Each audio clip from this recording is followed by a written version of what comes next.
ದಿವಂಗತ ಮಾಜಿ ಪ್ರಧಾನಿ ಚೌಧರಿ ಚರಣ್ ಸಿಂಗ್ ಅವರ ಪುಣ್ಯತಿಥಿಯ ಅಂಗವಾಗಿ ಉಪರಾಷ್ಟ್ರಪತಿ ಸಿಪಿ ರಾಧಾಕೃಷ್ಣನ್, ಲೋಕಸಭಾಧ್ಯಕ್ಷ ಓಂ ಬಿರ್ಲಾ ಹಾಗೂ ಗೃಹ ಸಚಿವ ಅಮಿತ್ ಶಾ ಅವರು ಗೌರವ ನಮನ ಸಲ್ಲಿಸಿದ್ದಾರೆ.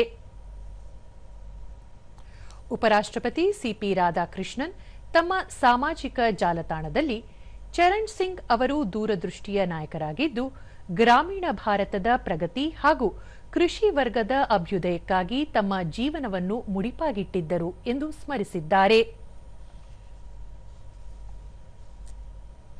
ಲೋಕಸಭಾಧ್ಯಕ್ಷ ಓಂ ಬಿರ್ಲಾ, ದೇಶದ ರೈತರು, ಕಾರ್ಮಿಕರು ಹಾಗೂ ಗ್ರಾಮಗಳ ಅಭಿವೃದ್ಧಿಯ ಕುರಿತು ಬದ್ಧತೆ ಹೊಂದಿದ್ದರು.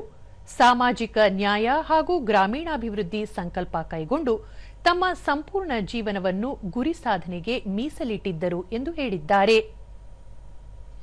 ಸಚಿವ ಅಮಿತ್ ಶಾ, ಸ್ವಾತಂತ್ರ್ಯ ಹೋರಾಟದ ಸಮಯದಿಂದ ತುರ್ತು ಪರಿಸ್ಥಿತಿಯವರೆಗೆ ದೇಶದಲ್ಲಿ ಪ್ರಜಾಪ್ರಭುತ್ವದ ಮೌಲ್ಯಗಳನ್ನು ಬಲಪಡಿಸುವಲ್ಲಿ ಮಹತ್ವದ ಪಾತ್ರ ವಹಿಸಿದ್ದರು ಎಂದು ತಿಳಿಸಿದ್ದಾರೆ.